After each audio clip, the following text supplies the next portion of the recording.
Understanding reality. Nina van Gorkom. Can we find true happiness in life?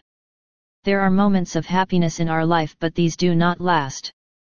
Pleasant things we enjoy are susceptible to change, they do not last. We do not really see the impermanence of what is in ourselves and around ourselves, we always cling to what is actually impermanent. The pleasant and unpleasant events of our lives condition very much our feelings. We are slaves of the vicissitudes of life. One day we are praised and then we are glad. The next day we are treated unjustly and we are humiliated, and then we are sad. There are in our life. We read in the Gradual Sayings, Book of Eights, Chipar 6, that the Buddha spoke to the monks about the 8 worldly conditions which obsess the world. He spoke with regard to those who have not attained enlightenment as follows. Monks, gain comes to the unlearned common average folk, who reflect not thus. This gain which has come is impermanent, painful, and subject to change. They know it not as it really is. Loss come, fame, obscurity, blame, praise, contentment, pain. They reflect not that such are impermanent, painful, and subject to change, nor do they know these conditions as they really are. Gain, loss, and so forth take possession of their minds and hold sway there. They welcome the gain which has arisen, they rebel against obscurity. They welcome the praise which has arisen, they rebel against blame. They welcome the contentment which has arisen, they rebel against pain. Thus given over to compliance and hostility, they are not freed from birth, old age, death, sorrows, lamentations, pains, miseries and tribulations. I say such folk are not free from ill. We then read that for the Aryan disciple, who has attained enlightenment, the opposite is the case. We may wonder what the secret is of the Aryan disciple. He sees things as they really are and is not enslaved to the worldly conditions. Could we also become an Aryan disciple? At this moment we are still unlearned, common, average folk. From the Buddha's teachings we learn that seeing realities as they are can make us less enslaved to the worldly conditions. Seeing things as they are, that is true wisdom. Do we see realities as they are, or do we live in dreams and fantasies? In our life there are realities and there are imaginations or ideas which we form up in our mind. We do not even know the difference between reality and imagination. However, in order to see things as they really are, we must know the difference between what is real and what is not real. We may wonder whether the Buddha's teaching is not a philosophical system which deals with abstractions. On the contrary, the Buddha's teaching helps us to know ourselves, to know our different moments of wholesomeness and unwholesomeness. He taught the way to eradicate attachment, aversion, and ignorance. Our thinking about reality is conditioned by many ideas we acquired through our education and through the culture in which we are rooted. If we want to understand what the Buddha taught, we should not hold on to our own ideas about reality and we should be open-minded to his teaching. Then we will notice that his teaching is completely different from our ideas about reality. The Buddha taught about everything which appears known and which can be directly experienced. He did not teach abstract ideas. What appears known? Is it attachment, aversion, or ignorance? Or is it generosity or compassion? In our life there are wholesome moments and unwholesome moments, and these change very rapidly. We do not have one consciousness or mind, but many different moments of consciousness. Moments of consciousness are realities, not imagination, and we can know them now, at this moment, when they appear. Then we will notice that there are many different moments of consciousness, siddhas. When we, for example, perform a good deed, there are wholesome moments of consciousness, but also unwholesome moments of consciousness may arise. Some slight stinginess may arise, which we only know ourselves and which nobody else may notice. There may be attachment to the person to whom we give a gift, or there may be conceit. If we do not know when there is an unwholesome moment of consciousness, akusala siddha, how could we develop wholesomeness? Through the development of right understanding of the different moments of consciousness we will better know our defilements, and then we will see that the cause of all sadness and misery is within ourselves and not outside ourselves. What are realities and what are imaginations? We use in our language words in order to make ourselves understood. Sometimes a word represents something which is real, which can be directly experienced, and sometimes a word denotes an abstract idea. We must find out what the Buddha taught about reality, otherwise we will continue to be ignorant of what occurs in ourselves and around ourselves. Then it will be impossible to eradicate our faults and vices, and we will not be freed from our enslavement to the worldly conditions. Moments of consciousness are not imagination, they are realities which can be directly experienced, now, at this moment. We can come to know our good and bad qualities when they appear. We have attachment and aversion with regard to what we experience through the eyes, the ears, and through the other senses. Before attachment or aversion with regard to what we see can arise, there must be a moment of just seeing. Is there seeing at this moment? It can be experienced, it is a reality. Seeing, hearing, smelling, tasting, experiences through the body sense and through the mind are realities, they are not imaginations. They are different moments of consciousness which can be directly experienced when they appear. The Buddha spoke about realities which can be directly experienced, and there are different from abstract ideas and imaginations. Seeing is the experience of what presents itself through the eyes, of what is visible. Seeing is different from thinking about what we see, different from attachment. Seeing just sees. Hearing is the experience of what presents itself through the ears, of sound. Hearing is different from thinking about what we hear, such as someone's voice or the barking of a dog. Sound is a reality, it can be directly experienced, but sound itself does not experience anything, it is different from hearing. Tasting experiences flavor. Flavor can be directly experienced when it presents itself. Flavor itself does not experience anything, it is different from tasting. In our life there are two kinds of realities, the reality which knows or experiences something, nama, the reality which does not know anything, rupa. Generosity, kindness, aversion, seeing or hearing are mental phenomena or namas, they experience different objects. Sound, flavor, hardness, softness, heat or cold are physical phenomena or rupa, they do not know anything. If we want to know what is real, we should ask ourselves, can it be directly experienced? What is real has a characteristic which there being the need to think about it or to name it. Everything which is real can be directly experienced through the eyes, the ears, the nose, the tongue, the body sense, and the mind door, through these 6 doorways. Thus, if we want to know whether something is real, we should ask ourselves, can it be directly experienced and through which of the 6 doorways? Namas and rupas are realities which can be directly experienced without there being the need to think about them or to call them by a name. Hearing is hearing for everybody, everywhere. We can give hearing another name, but its characteristic is the same. Sound is sound for everybody, everywhere. We can give sound another name, but its characteristic is the same. Attachment is attachment for everybody, aversion is aversion for everybody. We can change their name, but the realities are the same. Generosity is a reality, it is nama. We may be inclined to think that there is a person who is generous, that a self is generous, but generosity does not stay. It is not self, only a kind of nama which arises and falls away. Seeing is real, it is a kind of nama.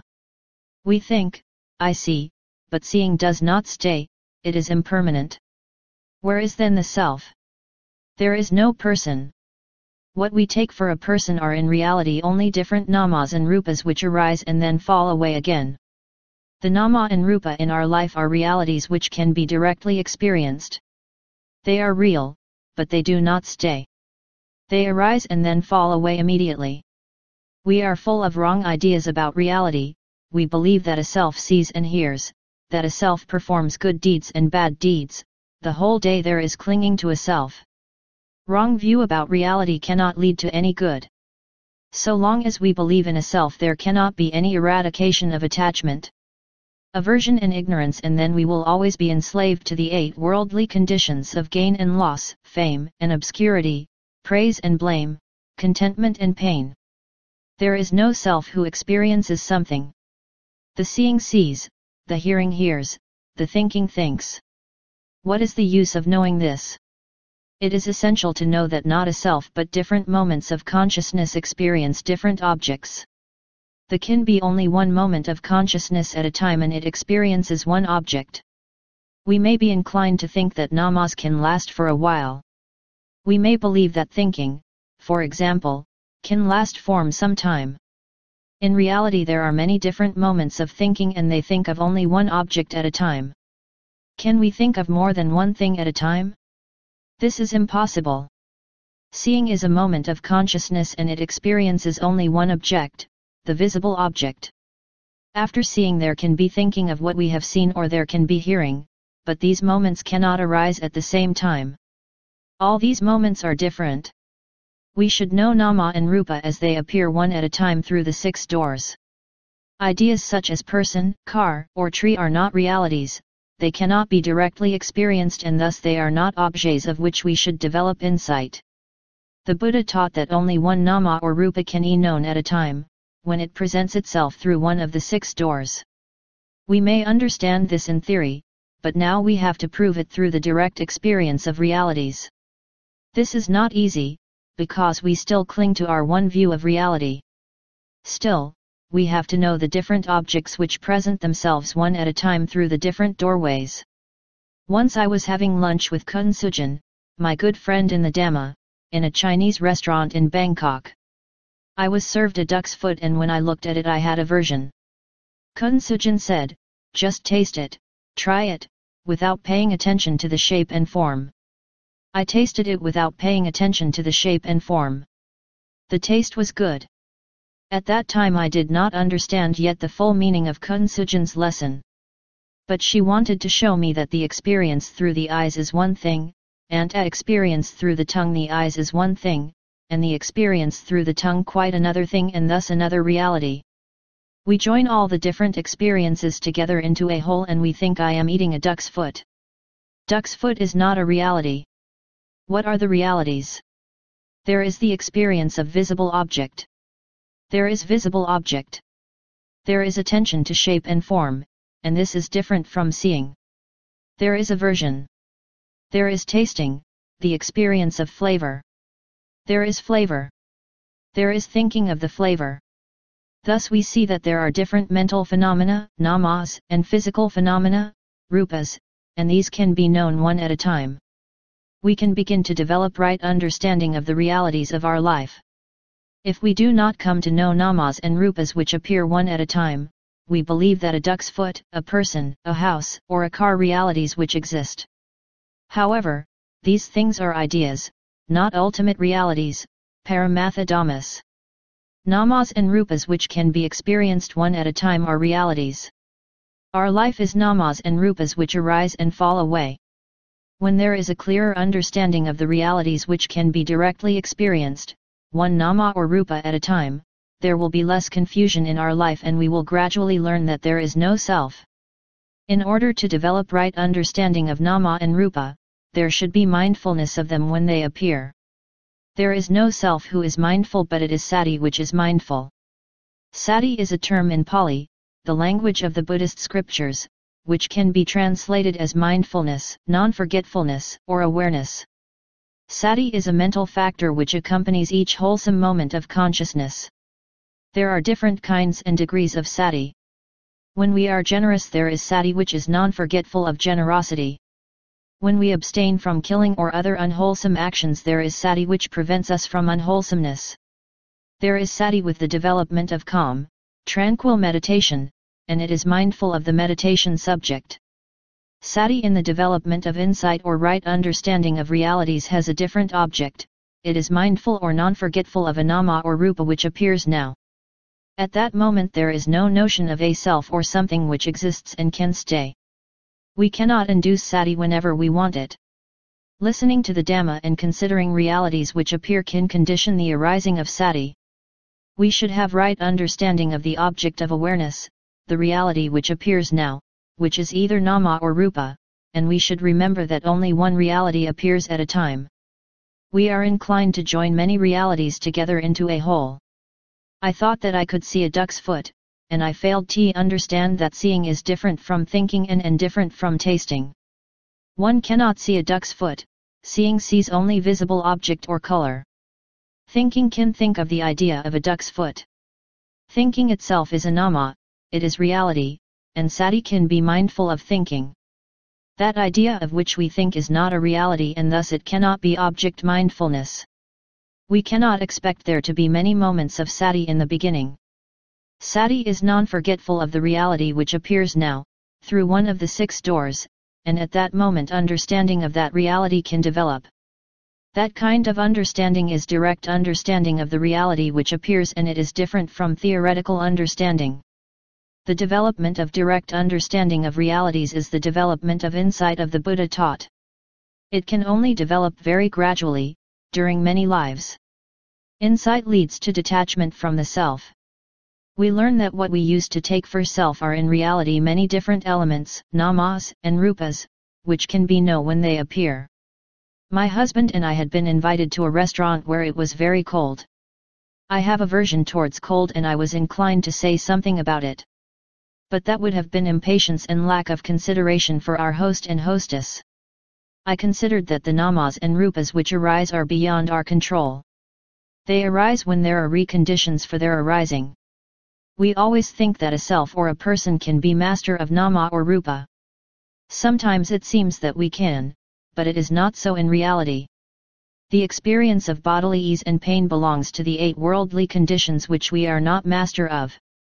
The Buddha taught us to develop right understanding of realities which are already appearing in daily life, no matter whether they are pleasant or unpleasant. Sati can arise wherever we may be, in our daily life. Also when we do not feel well or when we are cold there can be mindfulness of realities.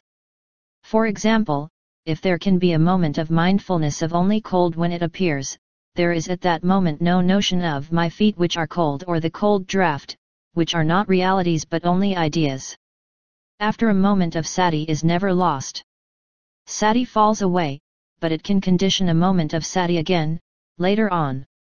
We may think of the 8 worldly conditions, but development of right understanding of realities will help us most of all to be more patient amidst the vicissitudes of life. Eventually the right understanding of realities will lead to complete detachment and to freedom from all sorrow. Interview with Nina van Gorkom. September 1999. By Robert Kirkpatrick. Nina van Gorkom was born in 1928 to a family of socialist intellectuals. Her father was a member of the Dutch Parliament. She studied at Leiden University and during this time she became a Catholic. In 1952, she married Ludwig van Gorkom, a Dutch diplomat. In 1965, Ludwig was posted to Thailand and Nina started learning Thai language. She took a keen interest in Buddhism, attending classes for foreigners at Wat Mahathat. There she met, in the summer of 1966, Sujin Boriharnwanaket. Impressed by the profundity of the Buddhist teachings, she became convinced of the truth of the Buddha's words and later assisted Kun Sujin in discussions about Buddhism for Thai radio stations. These talks were later published as Buddhism in Daily Life, her first book. Nina and Ludwig left Thailand in 1970 and lived in Japan, New York, Indonesia, where Ludwig was the Dutch ambassador, and Austria. Ludwig retired in 1990 and they now live in The Hague in Holland. Nina's writings are well known amongst English-speaking Buddhists. And she is highly respected in Thailand where several of her books have been translated into Thai language with, after many reprints, over 100,000 copies now. Her books have also been translated in Sri Lanka, Indonesia, Nepal, and Germany. What started your interest in Buddhism? When I came to Thailand, I was impressed with the kindness and graciousness of Thai people. I wanted to understand their culture. Once I began to study Buddhism, I wanted to apply it to my life rather than just learn it as a philosophy. After I met Sujin Boriharnwanaket I was able to ask any number of questions. I just kept coming and asking. Her answers always related to nama and rupa, mind and matter, to the realities that we experience every moment in daily life. How did studying Buddhism affect your life as a Catholic? Kun Sujin told me to continue going to church. She said that by studying Nama and Rupa I would come to see what was most helpful in life. After a while I just stopped going to the church and spent all my time in Buddhist activities. What attracted you about Kunsujin? She explained so clearly the realities that arise at the different doorways. She always reminds us what about this moment now, what appears. What is the aim of Vipassana? To get something for ourselves. No, the aim is detachment from the self, from the beginning. Kunsujin helps us to notice the subtle clinging to self. Even now, Ludwig and I regularly go to Thailand, to meet with Kunsujin and other teachers, to discuss aspects of mind and matter. In October we are meeting Kunsujin and other friends, in India, for Dhamma discussions. When you write about the development of Vipassana, you don't speak about concentration methods or sitting practice. Vipassana, insight, is actually panna, wisdom, which has been developed to clearly understand realities as they are, as non-self.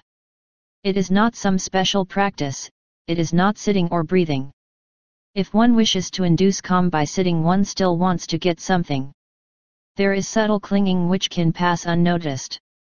The aim of Vipassana is to have less ignorance of realities, including our defilements, even subtle ones.